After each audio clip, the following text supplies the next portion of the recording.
Hello everyone, welcome back to find academy. Last जो lecture था हमारा, उसमें हमने टॉपिक 9 जो है स्टार्ट किया था। Early states in early states and society in eastern India. मतलब कि आपका जो कलिंगा जो एरिया था वहाँ पे उड़ीसा वगैरह में खारावेला राजा के बारे में हमने लास्ट लेक्चर में देखा था। फिर डेक्कन में सातवाहन को हमें पढ़ना है और साउथ इंडिया में जो आपका जो संगमेश था उसको हमें कवर करना है। ठीक है, तो एक बार हम टॉपिक 9 जो है हमारा उसका सिलेबस देख लेते हैं। सबसे पहले तो खारावेला जो हमने लास्ट जो लेक्चर था उसमें हमने डिटेल में इसको कवर कर लिया है। ठीक है, उनकी सोसाइटी पॉलिटी सब कुछ हमने खारावेला को कवर कर लिया। इतना ज़्यादा इंपॉर्टेंट टॉपिक नहीं, इस पे ऊपर क्वेश्चन आएगा भी नहीं, आया तो एक आधा क्वेश्चन जो है आ सकता है। ठीक है, वो हमने लास्ट लेक्चर में डिस्कस किया था। फिर सातवाहन को आज हम डिस्कस करेंगे, मतलब इसकी इनकी जो पॉलिटिकल हिस्ट्री है उसको हम कवर करेंगे। बाकी बाद में फिर हम उनका एडमिनिस्ट्रेशन, इकोनॉमी, लैंड ग्रांट्स वगैरह तो डिस्कस करते रहेंगे। फिर तमिल स्टेट्स ऑफ संगमेश, ये भी हमें इस टॉपिक में कवर करना है। मतलब कि आपका बेसिकली ईस्टर्न इंडिया, डेक्कन और साउथ इंडिया में क्या चेंजेस आपके पोस्ट मॉडर्न पीरियड में आए थे। ठीक है, तो यहाँ पे इंट्रोडक्शन में आने से पहले आपको थोड़ा मैप वगैरह जो है वो दिखा देता हूँ मैं, वहाँ से थोड़ी चीज़ें ज़्यादा क्लियर होती हैं। तो यहाँ पे आप देख सकते हो कि जो आपका second century to first century BC जो है, यहाँ पे शुंगा जो एम्पायर था पोस्ट मॉडर्न फेज में, जो सबसे पहला एम्पायर जो था आपके अशोक जो उनकी जो डायनेस्टी, मतलब मॉडर्न जो डायनेस्टी थी, उनके पतन के बाद यहाँ पे अगर कोई पावर जो है वो इमर्ज होके आई थी तो वो थी शुंगा पावर। ठीक है ना, शुंगा एम्पायर। और इनके बाद जो है यहाँ पे आपको पता है कन्वाज वगैरह आए। ठीक है, उसी टाइम पीरियड में अगर आप देखो तो यहाँ पे डेक्कन रीजन जो है आपका, डेक्कन में यहाँ पे सातवाहन डायनेस्टी आपको फ्लरिश होती हुई देखने को मिलेगी। अभी ये जो है ना, यहाँ पे इनका जो एरिया था वो चेंज होता रहा है। अगर आप देखो तो इनिशियली जो है इनका कॉन्स्टेंटली ये जो है वेस्टर्न क्षत्रप जो थे ना, शाकाज आपको पता है कि क्षत्रप्स के थ्रू रूल करते थे। तो ये जो वेस्टर्न क्षत्रप्स वगैरह थे, इनके साथ इनका कंटिन्यूअस जो है बैटल वगैरह चलता था, वॉरफेयर वगैरह चलता था। तो इसलिए इनका एरिया जो है कभी वो थोड़ा बढ़ जाता था, कभी घट जाता था। ठीक है, ये देखेंगे हम उनका first revival, second revival, first invasion of western Kshatrapas under Nahapana, फिर सेकंड इन्वेजन, है ना। तो इस तरीके से इनका क्या रिलेशन है ये हम कवर करने की कोशिश करेंगे। लेकिन आपको बेसिकली ये पता होना चाहिए कि सातवाहन जो एम्पायर था वो डेक्कन में था या फिर नॉर्थ वेस्टर्न इंडिया में बोल सकते हैं। वेस्टर्न इंडिया जो आज का प्रेजेंट है, महाराष्ट्र, गुजरात वगैरह का जो रीजन है, एमपी वगैरह, ये इनका रीजन था। अगर इनकी कैपिटल देखी जाए तो प्रतिष्ठान, मतलब कि आज के जो मॉडर्न डे पैठन है वो उनकी कैपिटल मानी जाती है। ठीक है, अभी इनकी जो ओरिजिन है कि ये ओरिजिनेट कहाँ से हुए, क्या हुए, इसके रिगार्डिंग दो थेरीज है। एक तो थेरी ये है जिसमें ऐसा कहा गया है कि ये जो आपके सातवाहन थे, जैसे कि इनको आंध्राज वगैरह भी कहा गया है पुरानाज वगैरह में, तो ये इनका ओरिजिन जो है आंध्र रीजन में हुआ था। आपको पता है कि आंध्र प्रदेश जो है यहाँ पे इस तरीके से कुछ आता है, तो आंध्र प्रदेश में इनका ओरिजिन हुआ है, यहाँ पे अमरावती वगैरह के आसपास ऐसा माना जाता है। और फिर बाद में जाके गोदावरी के अपर रीचेस में, मतलब यहाँ से यहाँ पे उन्होंने इसको सेटल किया, तो इसलिए फिर इनकी जो कैपिटल है आगे चल के वो प्रतिष्ठान वगैरह हो जाती है। ये एक थियरी है। ठीक है, इनका कहना है कि उनका जो ओरिजिन है वो कहाँ पे, आंध्र प्रदेश में, क्योंकि उनको आंध्राज वगैरह कहा गया है पुरानाज वगैरह में। लेकिन इस थ्योरी को ज्यादातर डिस्क्रेडिट किया गया अभी मॉडर्न डे स्कॉलर्स के द्वारा, क्योंकि जो पुरानाज है वो एक दूसरे में कॉन्ट्राडिक्ट करते हैं। वहाँ पे एक किसी पुरानाज में अलग तरीके से बताया गया, किसी और पुराना में, मतलब जो ऐतरेय ब्राह्मण जो पुराना है, ऐतरेय ब्राह्मण वगैरह उसमें अलग दिया है, पुरानाज में अलग दिया है ना, सातपदा ब्राह्मण में अलग दिया है। तो इसलिए जो पुरानाज में जो एविडेंसेस दिए गए और वो आर्कियोलॉजिकली जो कोलैबोरेट भी नहीं होते, आर्कियोलॉजी उसको एक तरीके से सही भी नहीं मानती, क्योंकि आर्कियोलॉजिकल एविडेंसेस मिले ही नहीं है अर्लियर जो इस रीजन से। मतलब अगर वो यहाँ पे थे तो अर्लियर जो एविडेंसेस इनके यहाँ से मिले, चाहे सील्स हो चाहे पिलर्स हो, कुछ भी मिलना चाहिए ना, तो यहाँ से नहीं मिला है। जो अर्लियर जो आर्कियोलॉजिकल एविडेंसेस जो है ना वो आपको देखने को मिलेंगे, वो वेस्टर्न यहाँ से मिलते हैं, मतलब वेस्टर्न रीजन से या फिर डेक्कन रीजन से, महाराष्ट्र रीजन से। इसलिए जो सेकंड थ्योरी जो दी जाती है कि ये जो सातवाहन है ये इनिशियली यहीं पे रहते थे। ठीक है, बेसिकली ऐसा भी माना गया है कुछ लोगों के द्वारा कि जो मौर्यन एम्पायर जो था उसके अंदर ये एक मतलब वॉरियर वगैरह रहे होंगे, कुछ सरदार वगैरह के पद पे, मतलब है ना, मिनिस्टर वगैरह के पद पे रहे होंगे। और जब मौर्यन एम्पायर डिसइंटीग्रेट हुआ तो इन्होंने जो इंटीग्रेशन था या फिर अनस्टेबिलिटी थी, इसका थोड़ा एडवांटेज उठा के यहाँ पे खुद का जो इंडिपेंडेंट एक साम्राज्य वगैरह खड़ा किया। और इसको थोड़ा एक तरीके से आर्कियोलॉजिकली भी थोड़ा मतलब एक तरीके से जो है आर्कियोलॉजिकली भी इसको सही माना गया है, क्योंकि जो लिटरेचर है और आर्कियोलॉजी है वो यहाँ पे सही सेम थेरीज वगैरह दे रही है, क्योंकि यहाँ से इनिशियल उनके इंस्क्रिप्शंस वगैरह मिले, सील्स वगैरह मिले, है ना। तो फिर आर्कियोलॉजिकली भी ये सही बैठती है सेकंड थेरी, जिनका मतलब ओरिजिन जो है माना जाता है कि यहीं पे हुआ था महाराष्ट्र वगैरह में, वो चाहे तो मतलब आप उनको फ्यूडेटरीज बोल सकते थे मौर्यन के, और मौर्यन एम्पायर जो जब कमजोर हो गया, जब यहाँ पे शुंगन एम्पायर आ गया, तो फिर इन्होंने खुद को यहाँ पे इंडिपेंडेंट घोषित कर दिया। जैसे कि इनके साथ हुआ, इनके जो फ्यूडेटरीज थे वो 3rd सेंचुरी एडी में जब ये जो मतलब सातवाना जो एम्पायर है एक तरीके से कमजोर हो जाता है कॉन्स्टेंटली वेस्टर्न क्षत्रप्स वगैरह के साथ लड़ते लड़ते, तो फिर इनके खुद के जो फ्यूडेटरीज थे वो खुद को अलग अलग छोटे छोटे राज्यों में डिवाइड कर लेते हैं। वो देखेंगे हम डिटेल में आगे। ये तो बस मैं एक आपको ओवरव्यू दे रहा हूँ, ठीक है। तो आपको बस इतना यहाँ पे थोड़ा बहुत मैप जो है वो पता होना चाहिए कि यहाँ पे देखो आप प्रतिष्ठान जो है सातवाना एम्पायर है ना, यहाँ पे साउथ इंडिया में वही उसी टाइम पे पांड्याज वगैरह थे, यहाँ पे चोलास थे ना, यहाँ पे चेराज वगैरह भी आपको देखने को मिलेंगे। फिर यहाँ पे वेस्टर्न क्षत्रप जो कि शाकास के क्या थे, मतलब क्षत्रप के थ्रू रूल करते हैं, तो यहाँ पे आपको नहापना है ना, चस्ताना और रुद्रदमन वगैरह जो है वो भी आपको यही से देखने को मिलेंगे, है ना। आपने रुद्रदमन के बारे में बहुत सुना होगा, उसने जो था वो एक तरीके से यहाँ पे जो सुदर्शन लेक वगैरह था उसको भी रिपेयर किया था, है ना। फिर यहाँ पे कुशाना एम्पायर आपको देखने को मिलेगा 1st to 3rd century C में। तो काफी कंटेम्पररी यहाँ पे आपको एम्पायर्स वगैरह और ट्राइब्स वगैरह देखने को मिलेंगे, क्योंकि पोस्ट मॉडर्न पीरियड में क्या हुआ था, पूरा ये एम्पायर जो था, ये पूरा जो मॉडर्न एम्पायर था ये पूरा डिसइंटीग्रेट हो चुका था छोटे छोटे किंगडम्स वगैरह में। नॉर्थ वेस्टर्न एरिया से जो आपको पता है काफी इन्वेजन हुआ है यहाँ से, है ना, इंडिया में। तो इंडो ग्रीक्स आए, फिर पहलवाज आए, फिर शाकाज आए, जिसमें ये वेस्टर्न क्षत्रप्स वगैरह उनकी एक तरीके से क्षत्रप्स वगैरह थे ना, प्रोविंशियल एडमिनिस्ट्रेटर्स थे, कुशानाज वगैरह आए, ठीक है। यहाँ पे शुंगाज वगैरह थे, कनवास थे, फिर यहाँ पे कलिंगा डायनेस्टी है, इंडिपेंडेंट खुद को कोशिश कर लेती है। फिर नीचे साउथ में चोलाज है, पांड्याज है, और यहाँ पे बीच में जो आपको डेक्कन में आपको सातवाहना एक इंपॉर्टेंट और सेंट्रल पावर आपको यहाँ पे देखने को मिलेगी, जिन्होंने ये रोल प्ले किया था कि ये जो इन्वेजन जो था ना कुशानाज वगैरह शाकाज वगैरह, इनको साउथ में पेनिट्रेट होने दिया, यहाँ पे बीच में उनको रोक के रखा, है ना। तो इसलिए इसका मतलब काफी ज्यादा इंपॉर्टेंट रोल है। और आपने इनके फेमस एक रूलर के बारे में सुना होगा, गौतमीपुत्र सातकर्णी वगैरह के बारे में, उसके ऊपर मूवी वगैरह भी बन चुके हैं साउथ इंडियन, मतलब साउथ इंडिया में आपको मूवी देखने को मिलेगी, ठीक है, गौतमीपुत्र सातकर्णी की, वो जो काफी फेमस रूलर थे। चलिए फिर अभी थोड़ा डिस्कस वगैरह, मतलब एक मैप तो हमने देख लिया, अभी थोड़ा डिस्कस वगैरह कर लेते हैं एक बार। अभी इंट्रोडक्शन में हमें क्या देखना है कि देखो यहाँ पे बोला गया कि सातवाहना जो है, जिनको आंध्राज वगैरह भी कहा गया पुरानाज में, तो एक एंशिएंट इंडियन डायनेस्टी है जो कि डेक्कन रीजन में है ना, हमने देखा अभी। तो उनकी कैपिटल कहाँ पे, प्रतिष्ठान पैठन में। पहले उनकी कैपिटल जुन्नर में थी, जुन्नर, ठीक है। फिर जब जो नहापना है उसने इन्वेजन वगैरह किया, तो उसके बाद फिर इनको फोर्सफुली जो थोड़ी आपको कैपिटल जो चेंज करते हुए देखने को ये मिलेंगे। फिर अमरावती जो थे, अमरावती मतलब अच्छा जो अमरावती जो है ना हमारा महाराष्ट्र में, वो नहीं, लेकिन जो आंध्र प्रदेश में जो अमरावती है वहाँ पे, ठीक है। तो ये इनकी क्या थी, दो इंपॉर्टेंट सेंटर थे, जिसमें प्रतिष्ठान या फिर पैठन जो है मॉडर्न डे, वो उनकी कैपिटल थी। मोस्ट स्कॉलर्स ऐसा मानते हैं कि जो सातवाहना रूल जो है वो स्टार्ट होता है 2nd सेंचुरी बीसी में, कुछ बोलते हैं कि 1st सेंचुरी में हुआ है, लेकिन ज़्यादातर जो है 1st या 3rd सेंचुरी में जो है, मतलब 3rd सेंचुरी में ही जो इनका ओरिजिन आपको देखने को मिलेगा। शिमुका जो था, शिमुका वो इनका फाउंडर था, तो वो 3rd सेंचुरी का ही था ऐसा माना गया, बेस्ड ऑन द पुरानाज भी और थोड़ा भी आर्कियोलॉजिकली, मतलब यहाँ पे मतलब डाउट तो है आर्कियोलॉजिकली, क्योंकि कोरोबोरेशन के लिए जो है यहाँ पे इतने एविडेंसेस मिले नहीं है, लेकिन ठीक है ना। वैसे भी हमें उनका मतलब फाउंडर कब, मतलब फाउंडेशन कब हुआ, क्या हुआ, ये तो इतना इंपॉर्टेंट नहीं है, हमें पूछा भी नहीं जाएगा, तो इस डिबेट में पढ़ना ही नहीं है। बस आपको एक पता होना चाहिए कि रफली 2nd to 3rd century BC में इनका फाउंडेशन हुआ था, और 3rd century 2nd century BC तक, सॉरी सी तक ये चले थे, मतलब 400 साल इन्होंने ऑलमोस्ट डेक्कन में रूल किया था, ठीक है। हमारे लिए इनका जो अदर जो कंट्रीब्यूशन है ना, कल्चर में, फिर सोसाइटी में, ठीक है, ये ज़्यादा इंपॉर्टेंट है। और इन्होंने जो है जो लैंड ग्रांट्स की जो प्रैक्टिस जो है ना वो स्टार्ट की थी, ब्रह्मदेय सेटलमेंट्स वगैरह जो है ना वो इन्होंने स्टार्ट किया था, ठीक है। तो वो देखेंगे हम, ये इस पॉइंट ऑफ व्यू से ज़्यादा इंपॉर्टेंट है, ये पॉलिटिकल पॉइंट ऑफ व्यू से इतना ज़्यादा इंपॉर्टेंट नहीं है, क्वेश्चन भी नहीं आएगा, लेकिन हमें डिस्कस तो करना ही है ना, क्योंकि सिलेबस में दिया है। तो इनको फर्स्ट आपको ऐतरेय ब्राह्मण जो है इसमें आप मेंशन होते हुए देखने को मिलेगी आपको। तब ब्राह्मण वगैरह क्या आपको पता है, 4 वेद है, तो वेदों के ऊपर जो कमेंट्रीज वगैरह है ना, उसमें से फर्स्ट जो कमेंट्री है वो ब्राह्मण है ना। और फिर अशोका के रिकॉर्ड्स में भी आपको देखने को मिलेंगे, और इसीलिए ऐसा माना जाता है कि ये हो सकता है कि अशोका के कुछ फ्यूडल्स वगैरह हो रहे होंगे, है ना। तो और ये इस बेसिस भी बोला गया कि मॉडर्न एम्पायर का जो एडमिनिस्ट्रेशन था ना, उनका इन्फ्लुएंस इन सातवाहना पॉलिटी के ऊपर आपको देखने को मिलेगा, ठीक है। तो ऐसा भी बोला गया है कुछ स्टूडेंट्स के द्वारा कि ये जो है ना लोग, ये यहाँ पे 1st मिलियनियम बीसी की मिडल में आए होंगे इस रीजन में as a iron using people, और फिर थोड़ा थोड़ा वो सोशल और कल्चरल जो चीज़ें थी, नॉर्थ का जो कल्चर था उसको एक्सपोज हो गए, और फिर जो है इन्होंने खुद को इंडिपेंडेंट डिक्लेयर किया जब मॉडर्न एम्पायर जो डिसइंटीग्रेट हो गया। तो ऐसे कुछ थेरीज वगैरह दी जाती है। तो सातवाहना जो है ना उनको क्रेडिट दिया जाता है इसलिए कि उन्होंने जो कंट्री है हमारी, मतलब इंडिया जो है, इसमें डेक्कन रीजन में पीस स्टैब्लिश किया था, ठीक है। और जो फॉरेनर्स जो थे या इंडो ग्रीक्स वगैरह है ना, शाकाज वगैरह, कुशानाज वगैरह, इनका जो ऑनस्लॉट था इसको रोका, एक तरीके से कर्व किया, उसको साउथ में जाने नहीं दिया, ठीक है। They are known for their patronage of Hinduism और ब्राह्मणिज्म भी आप इसे बोल सकते हो। उस वक्त तो हिंदुइज्म नाम से कोई टर्म वगैरह यूज नहीं होती थी। वो आपको पता है कि फर्स्ट टाइम हिंदू ये जो वर्ड है वो जोग्राफिकली यूज किया गया था पर्शियन लिटरेचर में, क्योंकि वो जो है वो यश को मिस प्रोनाउंस करते थे एज ए यच, ठीक है, इसलिए वो सिंधु को हिंदू मतलब उन्होंने बोला।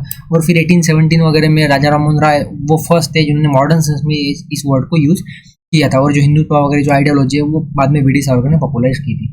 तो सातवाहन जो थे ना वो अर्ली इश्यूअर्स थे इंडियन स्टेट कॉइनेज के, जिसमें आपको इमेजेस देखने को मिलेंगी रूलर्स की। अब आपको पता है कि पहले ऐसे राजा महाराजा कौन थे जिन्होंने ऐसे कॉइन्स इशू किए जिसमें राजाओं की इमेज थी। कमेंट बॉक्स में आपको बताना है कौन से ऐसे राजा थे। वो फॉरेनर्स थे जो इंडिया में आए थे, लेकिन पहले ऐसे इंडियन राजा कौन है जिन्होंने इमेजेस जो है अपने कॉइन्स के ऊपर स्ट्रक किए, तो वो है सातवाहन, ठीक है।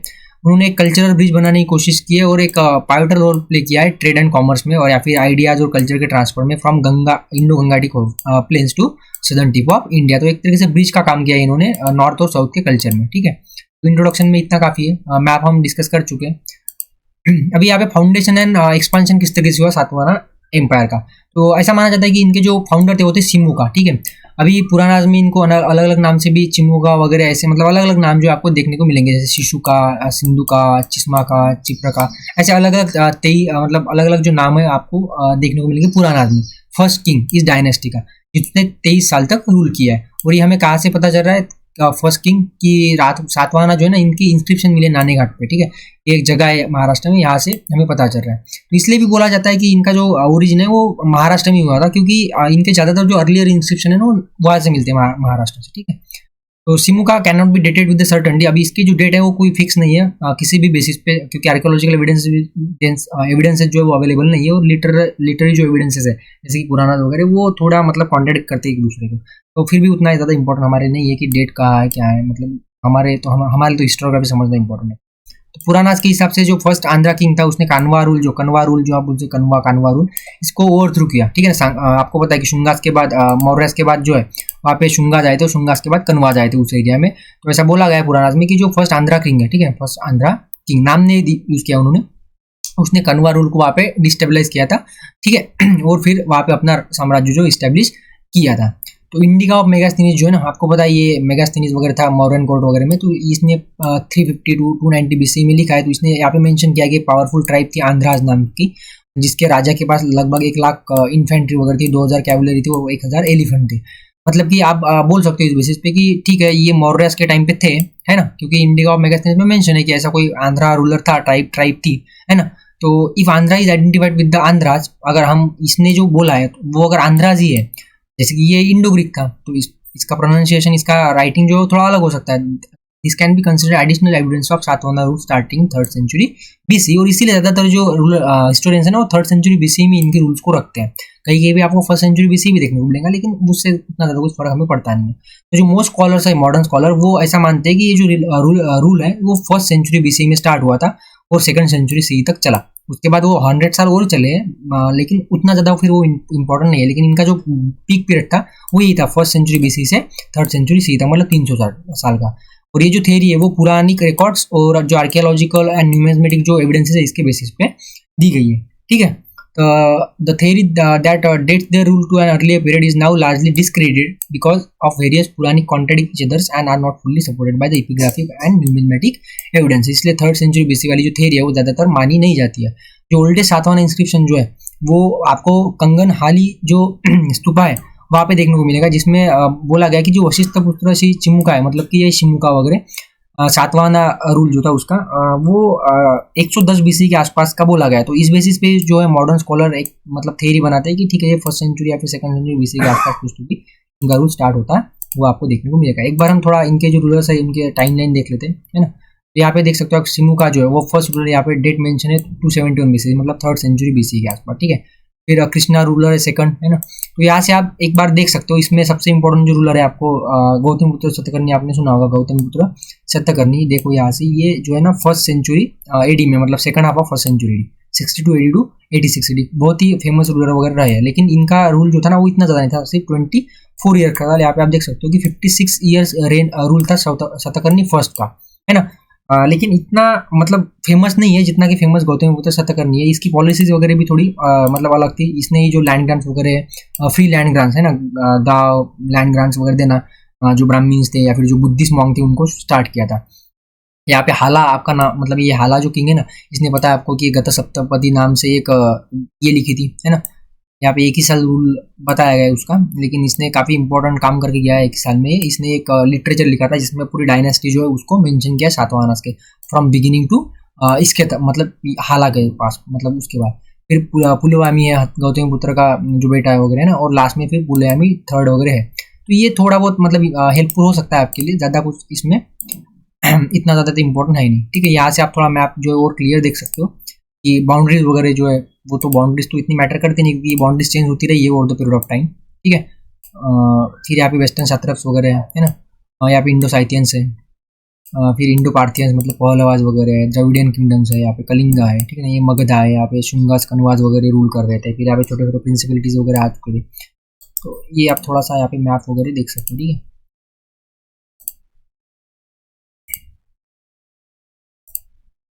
तो हम डिस्कस कर रहे थे फाउंडेशन एंड एक्सपांशन, तो ये हमारा हो चुका है बेसिकली। तो अर्ली एक्सपांशन के बारे में देखते हैं कि एक्सपांशन जो है इनका किस तरीके से हुआ। तो जो सिंगू का जो था वो first that was first ruler and he was succeeded by his brother Kanha, या फिर कृष्णा भी इसको बोला गया है, ठीक है। जिसने जो किंगडम था सातवाहना किंगडम उसको नासिक तक एक्सपांड किया वेस्ट में।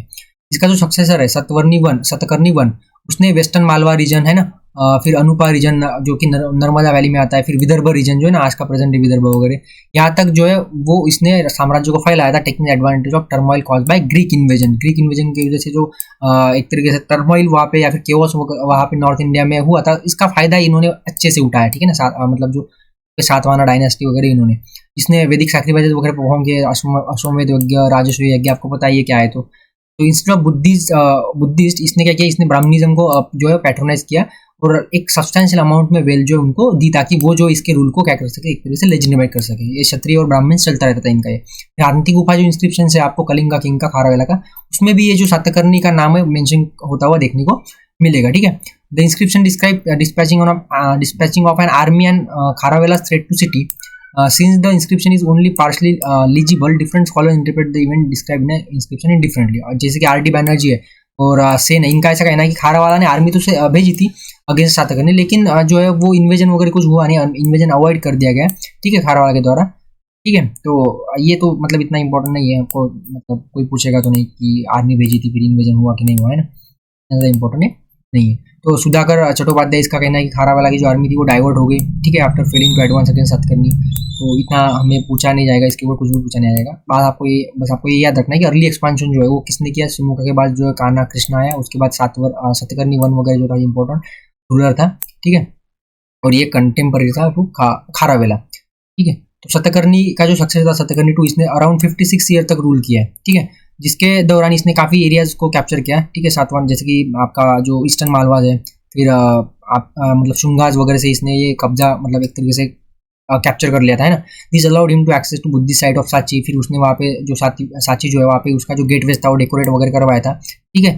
तो इस तरीके से आप देख सकते हो सातकर्णी टू का रूल जो है काफ़ी इंपॉर्टेंट रहा है, और ये उसके लिए एक स्पेशल सांची पे जो है आपको डेडिकेटेड इंस्क्रिप्शन वगैरह भी देखने को मिलेगा। ही वॉज सक्सेसड बाय लंबोदरा नाम से एक राजा आते हैं, और लंबोदरा के जो पॉइंट्स है उसमें जो लंबोदरा का जो सन है और सक्सेसर जो अपीलका उसके बारे में बताया गया है। लेकिन इसके बाद के जो रूलर है अपीलका के बाद के वो ज़्यादा इतनी इंपॉर्टेंट नहीं है, रूल काफ़ी कम उनका रहा है, और इसीलिए इसी दौरान आपको जो है वो थोड़े वीक रूलर्स देखने को मिलेंगे। और इसका फायदा उठाते हुए यहाँ पे नहापना जो है वेस्टर्न सात्रप जो था चस्ताना रूलर, ठीक है, उनकी जो एक ब्रांच थी वो यहाँ पे क्या करता है, एक तरीके से इन्वेजन वगैरह करता है। तो जैसे कि साका और सातवाहना जो वॉर्स है ना वो एक तरीके से चलते रहे, वो सीरीज ऑफ कन्फ्लिक्ट्स है fought between the Saka satraps and Satavahana during the first century to second century सी।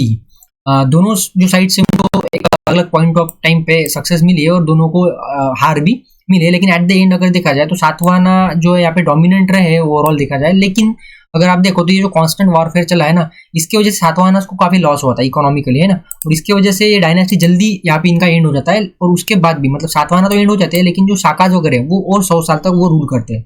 मतलब कांस्टेंट वॉरफेयर की वजह से शाकाज जो है वो तो वीक हुई है, लेकिन साथ साथ जो है ये आपके जो सातवाहना थे ये भी वीक हुए, और जो ये शाकाज वगैरह इनके 100 साल पहले इनकी डायनेस्टी खत्म हो गई, ठीक है। सो जो अपील अकाज है इसके सक्सेसर के बारे में हमें काफ़ी कम इन्फॉर्मेशन जो है देखने को मिलेंगी। तो यहाँ पे नेक्स्ट जो वेल नोन रूलर है इस डायनेस्टी का वो हाला है, जिसने गह सप्तपदी गह सप्तसाई वगैरह नाम से एक बुक लिखी थी महाराष्ट्रीय प्राकृत में, ठीक है। लाइक हाला his 4 successor also rule for very short period of time, जैसे कि टोटल 12 ईयर्स ही रूल किया इन 4 रूलर्स ने। और इसकी वजह से आपको देखने को मिलेगा इसका एडवांटेज जो है आसानी से यहाँ पे शत्रप्स जो थे वेस्टर्न शत्रप्स अंडर नहापाना उन्होंने उठाया। पीपीग्राफिक और न्यूमिज्मेटिक जो एविडेंस है इसके बेसिस पे आप बोल सकते हो कि जो सातवाहन जो है ना, जिन्होंने अर्लियर जो नॉर्दर्न डेक्कन एरिया के ऊपर उनका कंट्रोल था, कोकन के ऊपर उनका कंट्रोल था, कोस्टल प्लेन्स के ऊपर और माउंटेन पासेस के ऊपर भी उनका कंट्रोल था। लेकिन बाद में क्या होता है कि ये जो इन्वेजन होता है, इस इन्वेजन में जो भूमिका जो रूलर है ना, ये फाउंडर था इस डायनेस्टी का, मतलब वेस्टर्न क्षत्रप डायनेस्टी का या फिर वेस्टर्न क्षत्रप ब्रांच का, उसका जो बेटा था सन नहापाना, ये कब्जा कर लेता है इन सारे एरियाज के ऊपर, जैसे कि जो ये नॉर्दर्न कोस्टल प्लेन्स है, ठीक है ना, फिर जो डेक्कन रीजन है, यहाँ पे गुजरात वगैरह जो रीजन है, यहाँ पे पूरे एरिया पे इनका कब्जा हो जाता है, ठीक है। मालवा, सदर्न गुजरात, नॉर्दर्न कोकन, इन सारे एरियाज पे जो है ये वेस्टर्न क्षत्रप रूलर जो नहापाना वो कब्जा एक तरीके से कर लेता है। 1500 से 40 के टाइम पे सातवाहन एम्पायर जो था ना, उसका जो मोस्ट ऑफ द पोर्शन है वो ऑक्युपाइड किया जाता है बाय नहापाना रूलर्स, ठीक है। और इसकी वजह से सातवाहना जो इनको कैपिटल जो उनकी जुन्नर से शिफ्ट करनी पड़ती है प्रतिष्ठान में नियर औरंगाबाद, मतलब मॉडर्न डे पैठन में, ठीक है। तो ये आपको ये इंपॉर्टेंट है, अगर क्वेश्चन आएगा तो इसके ऊपर आएगा, मतलब इनके जो स्पेसिफिकली आ जाएगा फर्स्ट नहापाना के अंदर जो इन्वेजन हुआ उसके ऊपर, लेकिन एक जो सातवाहना और जो शाका जो राइवलरी थी उसके ऊपर क्वेश्चन आ सकता है कि क्या इम्पैक्ट उनका मतलब इसका हुआ उनके फॉल के लिए, किस तरीके से रीजन, मतलब आप ऐसा सिंपल क्वेश्चन आ सकता है कि explain how the constant series of conflict between Satavahana and Shakas played a role in the decline of both the empires, Shaka Satavahana empire and जो शाका ब्रांच थी उनके लिए भी। इस तरह से कुछ क्वेश्चन आ सकता है इसके ऊपर आएगा तो। फिर ये जो नहापाना था, नहापाना के इन्वेजन के बाद यहाँ पे फर्स्ट रिवाइवल जो आपको देखने को मिलेगा, जो कि गौतमीपुत्र सतकर्णी ने किया था, काफी ग्रेटेस्ट रूलर माना जाता है ये। तो गौतमीपुत्र सतकर्णी जो था ना, उसने पावर को रिवाइव किया और इसको वन ऑफ द ग्रेटेस्ट जो सातवाहन रूलर भी माना जाता है। Credit goes to Gautamiputra as far as the restoration of the fallen prestige of the Sat dynasty is concern, क्योंकि इनको मतलब बुरी तरह से पीटा था जो आपके नहापाना था इसने, तो इसका जो एक तरह से रिवेंज जो है वो गौतमीपुत्र सतकर्णी लेते हुए आपको देखने को मिलेगा। इसके बारे में इनको इंस्क्रिप्शन जो आपको मिल जाएगी नासिक प्रशस्ति पे और कार्ति प्रशस्ति जो है वहाँ से, इनकी जो मदर थी गौतमी बालाश्री, इनके है नासिक इंस्क्रिप्शन इन्होंने लिखवाए थे। तो इस बेसिस पे इनकी जो अचीवमेंट्स है और जो अकम्पलिशमेंट्स है वो आपको यहाँ पे क्लियरली मेंशन की है। नासिक प्रशस्ति में जो है ना गौतमीपुत्र की जो मदर थी गौतमी बालाश्री, जो कि 20th ईयर की है, 20th year after his death, मतलब गौतमीपुत्र सतकर्णी की डेथ के 20 ईयर्स के बाद जो है उनके अचीवमेंट्स को रिकॉर्ड किया गया था नासिक प्रशस्ति में उनके मदर के द्वारा। यहाँ पे मोस्ट लिबरल जो इंटरप्रिटेशन अगर हम करें, मतलब थोड़ा हम ढिलाई दे यहाँ पे जो इसमें बताया गया है, थोड़ा अगर इनमें बिलीव करें हम, तो हम बोल सकते हैं कि इनका जो एम्पायर था वो एक्सटेंड हुआ था प्रेजेंट डे राजस्थान से लेके इधर कृष्णा रिवर तक साउथ में, और फिर सौराष्ट्र से लेके कलिंगा तक, मतलब कि पूरा जो डेक्कन एरिया है ये उसके ऊपर इनका कब्जा था during the rule of Gautamiputra Satakarni. तो ही अज्यूम द टाइटल लाइक राजा राजा, बड़े बड़े टाइटल लिए महाराजा, ठीक है, और लॉर्ड ऑफ इंडिया वगैरह भी, या फिर एक वृत्त ऐसे भी टाइटल्स उसने लिए थे ना, डिस्ट्रॉयर ऑफ क्षत्रियज वगैरह, who restored the pride of Brahmanas, ऐसे ही बड़े बड़े जो टाइटल्स हो वो यहाँ पे लेते हुए देखने को मिलेंगे। ऐसा माना गया कि ये बाय बर्थ ब्राह्मण्स वगैरह थे, ये जो मतलब ये जो डायनेस्टी है ना सातकर्णी डायनेस्टी जो थे, इनके जो फोर फादर्स थे वो ब्राह्मण्स थे, इसलिए वो डिस्ट्रॉयर ऑफ क्षत्रिय वगैरह उन्होंने टाइटल्स वगैरह लिए। चार्ल्स हिगम की अगर माने तो इसकी जो डेट है गौतमीपुत्र सतकर्णी, तो वो 103 से 127 के आसपास बताई गई है। लेकिन ये जो डेट्स है ना, ज़्यादातर हिस्टोरियन मानते हैं कि हमने देखी है second half of the first century C है, मतलब 78 के आसपास ही उसी। और ये जो है ना यहाँ पे जो कैलेंडर वगैरह के बारे में इन्फॉर्मेशन दी है, युगादि गौतमीपुत्र सतकर्णी ने कुछ मतलब यहाँ से क्या बोला गया है, ठीक है देख लेते हैं इसको सीरियस कर। यहाँ पे बोला गया कि जो न्यू कंसेशन है that is share by Shailendra Banerjee और ये जो शिमाडा है या फिर ये जो अलग अलग हिस्टोरियन है, वो गौतमीपुत्र की जो रेन है ना वो बता रहे हैं कि 60 to 85 सी है, जो कि हमने देखा था। तो प्रोबेबल डेट ये second half of first century AD, ठीक है ना।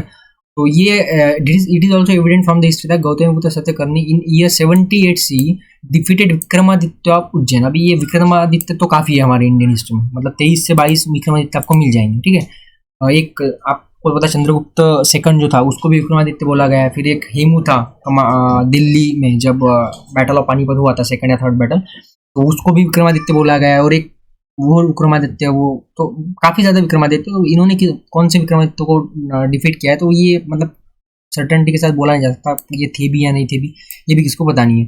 तो इसीलिए जो यहाँ पे युग आदि वगैरह नाम से मतलब सेलिब्रेशन वगैरह होता रहता है। तो विक्रमादित्य जो था उज्जैन की, इनको इन्होंने हराया 78 सी में, इसलिए यहाँ से शाका एरा या फिर ऐसे कोई एरा जो है वगैरह भी वो स्टार्ट करते हो।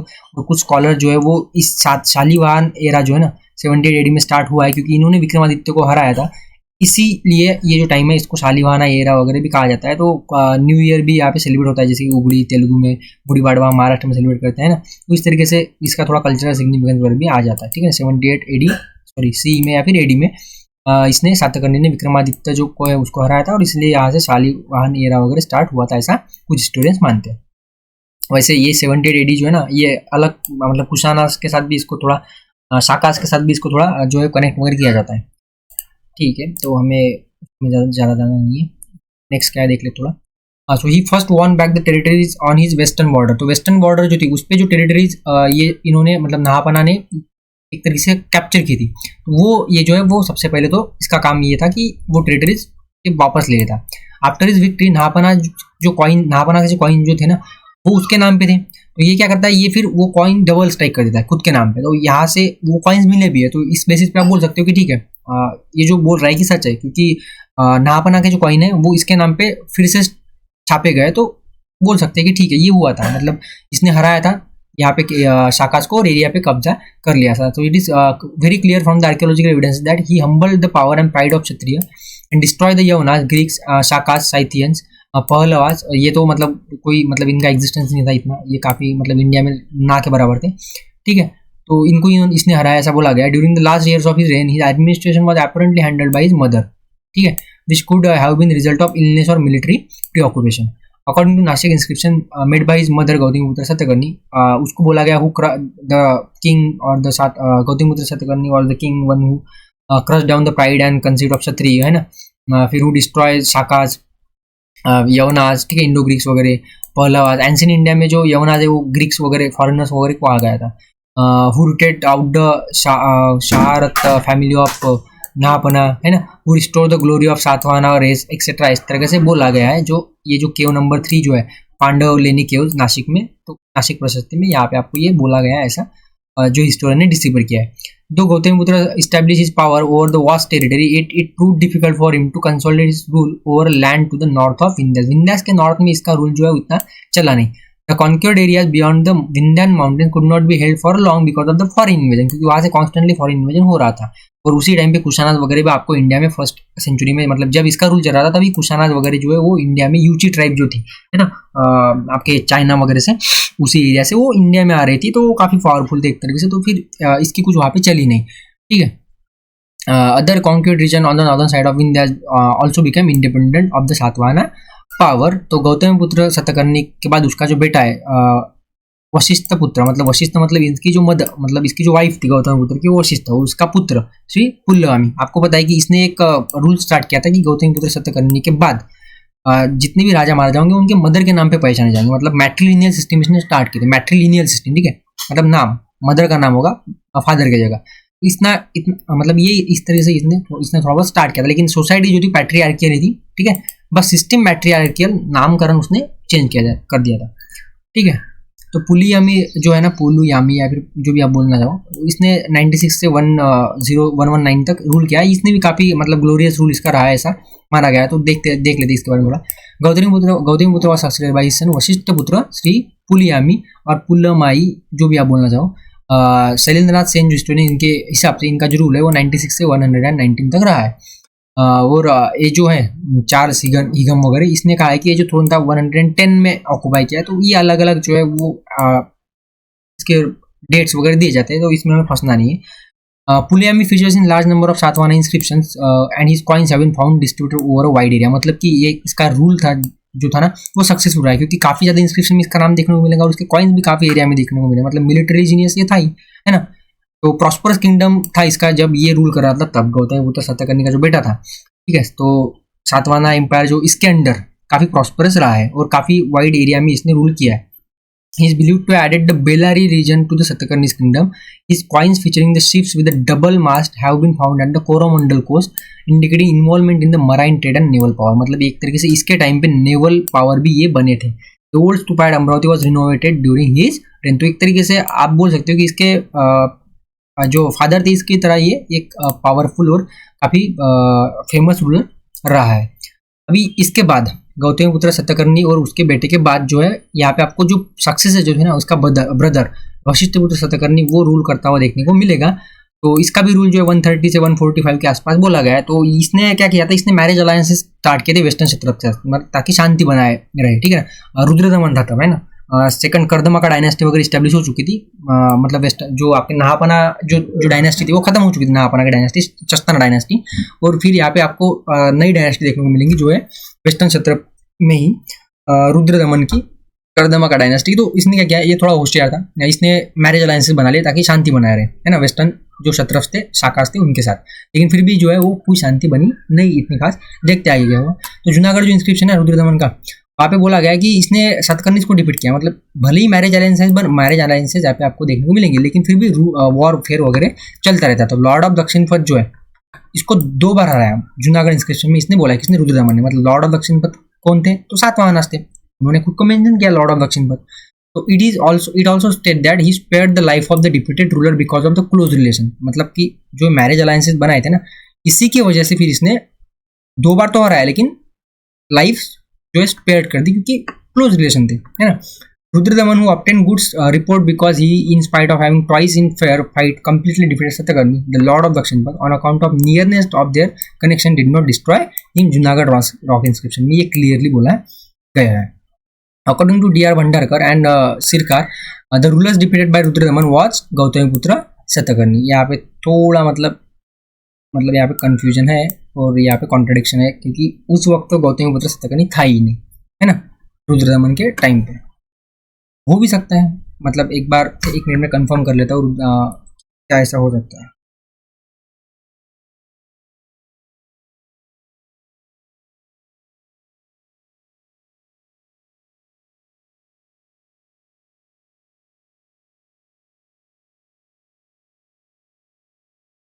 हाँ, तो जो यहाँ पे बोला गया है भंडारकर के द्वारा कि ये पूरी तरीके से गलत है, क्योंकि यहाँ पे जो आपको मतलब टाइम लाइन देखने को मिलेगी उसमें गौतमीपुत्र सतकर्णी जो था ना, इसका रूल आपको पता है कि ये सेकंड हाफ में था,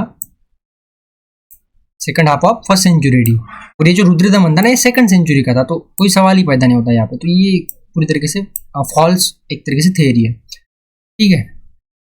यहाँ पे क्या बोला गया है, लेकिन जो रैप्सन नाम से एक जो हिस्टोरियन उसने कहा है कि जो डिफीटेड रूलर था वो उसका बेटा था वशिष्ठपुत्र पुलियामी। हाँ, ये हो सकता है, ये हो सकता है, लेकिन इसके भी चांसेस कम है। हो सकता है कि इसका जो बेटा था मतलब वशिष्ठपुत्र सतकर्णी जो सेकंड था ना, मतलब थर्ड सतकर्णी, वो हो सकता है, ठीक है। चार्ल्स हिगम एंड जो शैलेंद्र सेन है उनका ऐसा मानना है कि ही डिफीटेड, मतलब जो ये रुद्रदमन था इसने किसको हराया था, वशिष्ठपुत्र का जो सक्सेसर था शिवस्कंद, उसको हराया था। तो यहाँ पे अलग अलग हिस्टोरियन जो अलग अलग थेरीज वगैरह दे रहे हैं, क्योंकि इतना मतलब कॉन्क्रीट एविडेंस है जो हमारे पास नहीं है, इसीलिए क्योंकि नाम मेंशन नहीं है ना। यहाँ पे जूनागढ़ इंस्क्रिप्शन में क्या बोला है कि लॉर्ड ऑफ दक्षिण पथ को हराया 2 बार, नाम मेंशन किया नहीं मेंशन किया, इसीलिए फिर यहाँ पे कंफ्यूजन है। As a result of his victories, Rudradaman regarded all former territories previously held by नाहपना except for the extreme south territories of Pune and Nashik. मतलब जितने भी नाहपना के टाइम पे शाकाज ने टेरिटरी कैप्चर की थी सातवाहन की, वो सारी की सारी वापस जो है यहाँ पे कैप्चर करते हुए आपको देखने को मिल जाएगा रुद्रदमन। तो सातवाहन जो डोमिनेशन था वो लिमिटेड रह गया, ओरिजिनल जो बेस था उनका डेक्कन में, और फिर वो ईस्टर्न में शिफ्ट हुए यहाँ से, मतलब आंध्राज रीजन में वगैरह, अमरावती में उन्होंने फिर उनको कैपिटल वगैरह बनाया, ठीक है। तो आपको क्लियर हो गया कि पहले तो उनकी जुन्नर कैपिटल थी, फिर नाहपना ने उनको फोर्स किया प्रतिष्ठान मतलब पैठन में आने के लिए, फिर उनका वहाँ से रूल प्रॉस्परस रहा कुछ 100 साल तक। फिर उसके बाद ये रुद्रदमन वगैरह आता है और इसने क्या कर दिया, इसने फिर से इनको जो है फोर्स कर दिया ईस्टर्न में जाने के लिए। तो फिर ये आपको आंध्र प्रदेश वगैरह रीजन में खुद को कॉन्सेंट्रेट करते हुए देखने को मिलेंगे, ठीक है। जो इनका रूल फिर खत्म होते आ गया था। लेकिन फिर से एक बार यहाँ पे सेकंड रिवाइवल आपको देखने को मिलता है। श्री यज्ञ सतकर्णी जो है, जो लास्ट पर्सन जो था belonging to main Satavahana dynasty line, उसने थोड़ा ब्रीफली जो है यहाँ पे सातवाहना रूल को रिवाइव करने की कोशिश की थी। तो ये जो आपका सेन है, इसके अकॉर्डिंग इसने जो इसका जो रूल था वो 2nd सेंचुरी जो सी था उसके एकदम लास्ट क्वार्टर में आपको देखने को मिलेगा। ठीक है, तो इसके जो कॉइन्स है ना उसके ऊपर इमेजेस मिलेंगे आपको शिप्स की। इसका ये एक तरीके से आप इंडिकेशन बोल सकते हो कि नेवल और मराइन ट्रेड जो है काफी सक्सेसफुल इसके टाइम पे रहा होगा। Wide distribution of his coins and inscription at Nasik, Kanheri, Guntur, इससे आपको पता चला है कि ये जो इनका जो रूल था ना वो ईस्टर्न इंडिया में भी था, वेस्टर्न पार्ट्स ऑफ डेक्कन में भी था, और साउथ में भी आपको ये थोड़ा पेनिट्रेट होते हुए देखने को मिलेंगे। गुंटूर जो डिस्ट्रिक्ट है ना वो आपको पता है आंध्र प्रदेश में वगैरह आता है। He recovered much of the territory lost to western satraps during the rule of Rudradaman, और इसने सिल्वर कॉइनेज वगैरह भी इशू किए थे। During the last year of his rain Abhiraj, ठीक है ना, अभिराज जो थे वो इनके फ्यूडल्स थे, वो उन्होंने नॉर्दर्न पार्ट जो किंगडम का थोड़ा कैप्चर वगैरह कर लिया था। ठीक है, अराउंड नासिक अभिराज जो थे ना इनके एक तरह से फ्यूडल्स थे, फिर बाद में खुद को इंडिपेंडेंट वगैरह डिक्लेयर करता है। यहाँ पे डिक्लाइन किस तरीके से हुआ तो आपको पता है कि यजना सतकर्णी जो है इसके बाद डायनेस्टी जो थी ना वो जल्दी खत्म हो गई। ठीक है, क्योंकि जो फ्यूडल्स थे जैसे कि अभिराज वगैरह, इन्होंने क्या किया, इन्होंने खुद को जो है सेंट्रल पावर डिक्लाइन हो रही है तो खुद को इंडिपेंडेंट डिक्लेयर करना स्टार्ट कर दिया, क्योंकि इनके जो रिसोर्सेज थे ना वो क्या हो गए थे, एग्जॉस्ट हो गए थे। बोथ किंगडम मतलब कि साकाज और सातवाहना दोनों के, स्पेशली सातवाहना को इसका ज्यादा लॉस हुआ क्योंकि उनकी डिक्लाइन में मेजर फैक्टर रहा है, क्योंकि वेस्टर्न जो सत्रफ थे ना उनका रूल तो कंटिन्यू रहा अंटिल गुप्ताज के टाइम पे। ठीक है ना, गुप्ताज ने फिर इनको हराया 3rd सेंचुरी में, तब जाके इनका रूल खत्म हुआ। और ये जो है ये तो 2nd सेंचुरी में ही खत्म हो चुका था इनका रूल, मतलब सातवाहना का। तो ज्यादातर जो नुकसान हुआ वो सातवाहना का ही हुआ। यजनाश्री वॉज सक्सेडेड बाय मधारी पुत्र स्वामी ईश्वर सेना, the next king of Vijay, rule for 6 year, and his son जो है यहाँ पे आपको देखने को मिलेगा 10 साल तक रूल इसने किया। इतना ज़्यादा आपको याद रखने की जरूरत नहीं। फिर पुलियामी 4 आता है जो लास्ट किंग था मेन लाइन का, उसने 225 तक रूल किया है, और इसके रूल के दौरान आपको अलग अलग बुद्धिस्ट जो मॉन्यूमेंट्स है वो कंस्ट्रक्ट होते हुए देखने को मिलेंगे नागार्जुन कोंडा और अमरावती में। मध्य प्रदेश जो इसके किंगडम का एक पार्ट था, तो लास्ट जो रिकॉग्नाइज या फिर फेमस या फिर जिसने थोड़ा बहुत रूल किया होगा उसको हम बोल सकते हो पुलियामी 4 था। और इसके डेथ के बाद फिर जो आपका सातवाहना जो एम्पायर वो पूरी तरीके से एक तरह से फ्रैगमेंट हो गया 5 स्मॉलर किंगडम में। जैसे आपको बहामनी किंगडम जो है वो फिर 5 छोटे छोटे सल्तनत में डिवाइड हुआ था ना, उस तरीके से यहाँ पे आपको ये जो पुलियामी जो है ना इसके बाद सातवाहना एम्पायर जो फ्रैगमेंट होता हुआ देखने को मिलेगा 5 स्मॉलर किंगडम में। जैसे कि नॉर्दर्न जो पार्ट था उसमें आपको सातवाहना की जो कोलैटरल ब्रांचेस थी ना वो देखने को मिलेगी और 4th सेंचुरी तक। फिर जो वेस्टर्न पार्ट था नासिक, उसमें अभिराज ने जो है कब्जा कर लिया था, हमने देखा अभी। फिर जो ईस्टर्न पार्ट था वहाँ पे इक्ष्वाकु डायनेस्टी जो है ये जिन्होंने बुद्धिज्म को थोड़ा प्रमोट और पैट्रोनाइज किया था वो देखने को मिलेंगी। और साउथ वेस्टर्न जो पार्ट्स है वहाँ पे आपको जो है वो छुटूज जो है ना बनावसी के वो देखने को मिलेंगे नॉर्दर्न कर्नाटक में। और साउथ ईस्टर्न पार्ट में फिर यहाँ पे पल्लवाज वगैरह जो ग्रेट पल्लवाज वगैरह वो आए थे, है ना। फिर पल्लवाज और चालुक्य की जो एक तरीके से राइवलरी है वो आपको देखने को मिलेंगी। और पल्लवाज ने फिर यहाँ पे काफ़ी रूल वगैरह किया है। आपको पता है कि साउथ ईस्टर्न पार्ट में, ठीक है, साउथ ईस्टर्न पार्ट मतलब आपका जो तमिलनाडु का जो नॉर्दर्न पोर्शन है वहाँ पे आंध्र प्रदेश वगैरह में पल्लवाज वगैरह थे, है ना। तो ये देखेंगे आगे, मतलब वो आता ही है संगम डायनेस्टी वगैरह के बाद में। तो इस तरीके से एम्पायर जो है डिक्लाइन हो गया। और सबसे ज़्यादा जो नुकसान हुआ है ना वो इनको ही हुआ है, सातवाहना को, जो वॉर कंटिन्यूस जो वॉरफेयर चला है, ठीक है, सातवाहना जो शाकाज में का सबसे ज्यादा नुकसान इनको ही हुआ है। वेस्टर्न सत्रप तो फिर भी गुप्ता एम्पायर तक चलते रहे, है ना, किसी तरह से। तो होप आपको ये चीजें जो समझ में आज मतलब आ चुकी होंगी। पॉलिटिकल जो हिस्ट्री है वो अभी आगे आप यहाँ से देख सकते हो कि सातवाहना का अगर आप ओवरऑल अगर मैप देखो तो इस तरीके से आप बोल सकते हो, लेकिन ये इतना कांस्टेंट रहा नहीं है। पहले ये यहीं पे थे, है ना, मतलब एक तरीके मैं थोड़ा चेंज कर देता हूँ। हाँ, पहले जो है ना इनका रूल यहाँ पे स्टार्ट होता है, मिनट, पहले इनका रूल जो है यहाँ पे स्टार्ट होता है। फिर ये जो है ये आपको देखने को मिलेगा कि थोड़ा एक्सटेंशन वगैरह हो जाता है यहाँ पे, ये एम्पायर जो यहाँ तक वगैरह एक तरह से फैला लेते हैं। फिर आपको पता है कि वेस्टर्न सत्रप जो थे अंडर नाहपना, ये पूरा जो एरिया है, थोड़ा रिवाइज कर लेते हैं। ये जो एरिया है इस एरिया के ऊपर ये कब्जा कर लेते हैं, इस एरिया के ऊपर ही कब्जा कर लेते हैं, इसलिए इनकी जो कैपिटल है वो यहाँ से मतलब यहाँ से थोड़ी शिफ्ट हो जाती है इस तरफ पैठन वगैरह में। फिर यहाँ पे कैपिटल शिफ्ट होगी, ठीक है। फिर आप गौतम बुद्ध सतकर्णी आता है और ये जो पूरा एरिया है, पूरा एरिया इस पूरे एरिया के ऊपर ये फिर से एक तरीके से कब्जा कर लेता है, ठीक है। यहाँ पे राजस्थान वगैरह तक राजस्थान वगैरह तक यहाँ पे आपको मतलब इनका रूल वगैरह देखने को मिलेगा। ये इतना बड़ा एम्पायर जो एक तरीके से ये बना देता है कौन, आपका गौतमीपुत्र सत्यकर्णी। यहाँ से पूरा इस एरिया में इनका कब्जा वगैरह आपको यहाँ पे देखने को मिलेगा। ये तो एरिया था ही इनके पास, ठीक है। फिर आपको पता है रुद्रदमन वगैरह आता है, उसके डेथ के बाद उसका जो बेटा है वो भी सक्सेसफुली इस एरिया पे रूल करता है। और रुद्रदमन वगैरह जब आता है तो ये पूरा पूरा एरिया जो है यहाँ पे पूरा एरिया, ये पूरा एरिया कैप्चर कर लेता है। और ये एरिया भी पूरा ये कैप्चर आपको करता हुआ देखने को मिलेगा ऐसे इस तरीके से, ठीक है। फिर आपको पता है कि रुद्रदमन ने इस एरिया पे कब्जा कर लिया था, तो फिर इनके पास ऑप्शन नहीं था, फिर ये थोड़े ईस्ट में यहाँ पे मूव होते हुए आपको देखने को मिलेंगे। और यहाँ पे अमरावती वगैरह में फिर इनकी कैपिटल वगैरह बन जाती है, ठीक है। तो इस तरीके से इनका रूल रहा है। मेजरली तो ये डेक्कन में रूल किया है इन्होंने, इसलिए इनको जो है वो डेक्कन डायनेस्टी वगैरह भी कहा जाता है, लॉर्ड ऑफ दक्षिण पद भी इनको कहा जाता है। तो इन्होंने क्या किया बेसिकली, ये जो एरिया है ना यहाँ पे इनको सीमित रखा, इंडो साइथियंस, इंडो पार्थियन, वेस्टर्न सत्रक मतलब इंडो ग्रीक्स वगैरह को थोड़ा साउथ में इनको पेनिट्रेट होने नहीं दिया, ठीक है। तो इस तरीके से इनका रूल था, काफ़ी इंपॉर्टेंट रूल था, पॉलिटिकली काफ़ी इंपॉर्टेंट रहे हैं। इनकी कैपिटल्स वगैरह देख लेते हैं। सातवाहन की कैपिटल जो थी वो शिफ्ट होती रही time to time because of forcefully या फिर फोर्सफुली हुई है। जैसे कि आपने देखने को मिलेगा नासिक इंस्क्रिप्शन जो है इसमें गौतमीपुत्र जो है उसको लॉर्ड ऑफ बेना कर्नाटका वगैरह कहा गया है ना, मतलब ये एक कैपिटल थी।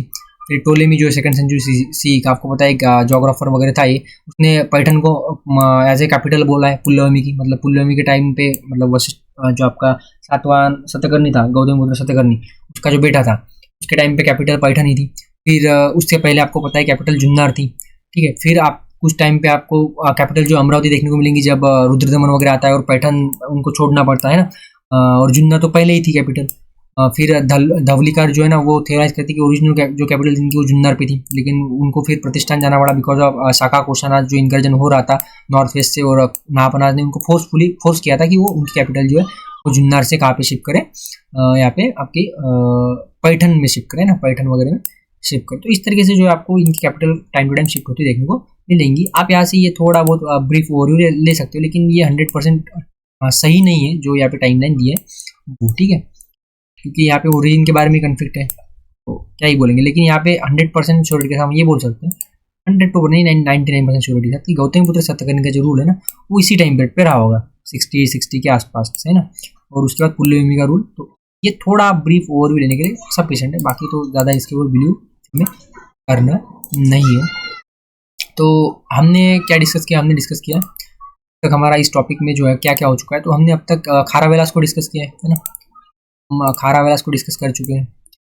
फिर सातवाहन के पॉलिटी को हमने डिस्कस कर लिया है, तो अभी उनका एडमिनिस्ट्रेशन किस तरीके से था, इकोनॉमी किस तरीके से थी, लैंड ग्रांट्स वगैरह किस तरीके से हो रहे थे, कॉइनेज वगैरह, trade guilds, urban centres, Buddhist centres, ठीक है। संगम लिटरेचर तो बाद में आ जाएगा, तो ये हमें अभी डिस्कस करना है। और स्पेशली उनका जो रोल रहा है ब्रह्मदेव सेटलमेंट वगैरह में है, लैंड ग्रांट वगैरह में, वो इंपॉर्टेंट है। और फिर उसके बाद जो लास्ट टॉपिक हमारा बचता है तमिल स्टेट ऑफ संगम, मतलब संगम लिटरेचर है ना, उसमें फिर कल्चर उनका, आर्ट, आर्किटेक्चर, ये भी हमें डिस्कस करना है। तो बेसिकली 4 से 5 लेक्चर तो मिनिमम आएंगे, ठीक है। So thank you for discussion. और हाँ, हमारा जो टेलीग्राम चैनल है उसको सब्सक्राइब आप कर सकते हो, क्योंकि वहाँ पे आपको जो इन वीडियोस की PDF भी मिल सकती है, या फिर जो अपडेट्स है वो भी मिल सकती है, और जो नोट्स जो है हमारे एंशिएंट हिस्ट्री के वो रेडी है, आप चाहो तो खरीद सकते हो। काफ़ी मतलब मिनिमम प्राइस पे, बेयर प्राइस पे है 500 रुपीज़ में। और ये नोट्स परचेस करने का आपको एंशिएंट हिस्ट्री का कुछ और पढ़ने की जरूरत नहीं है, आप वीडियो देखो और वो नोट्स जो है वो पढ़ो, क्योंकि वो नोट्स मैंने 4 से 5 जो रेफरेंस सोर्सेस है ना, NCERT, जुपिंदर सिंह, VRS शर्मा, फिर आपके इग्नूस के नोट्स हो गए, है ना, बाल्यान सर के नोट्स हो गए, तो इन सारे नोट्स को कंपाइल करके DN झा वगैरह को वो नोट्स जो है बनाए गए हैं, काफ़ी सोच समझ के बनाए गए, ट्रेंड के अकॉर्डिंग है। चाहो तो आप खरीद सकते हो, 500 रुपीज़ की बड़ी बात नहीं है ना। Thank you for discussion, next lecture में मिलते हैं।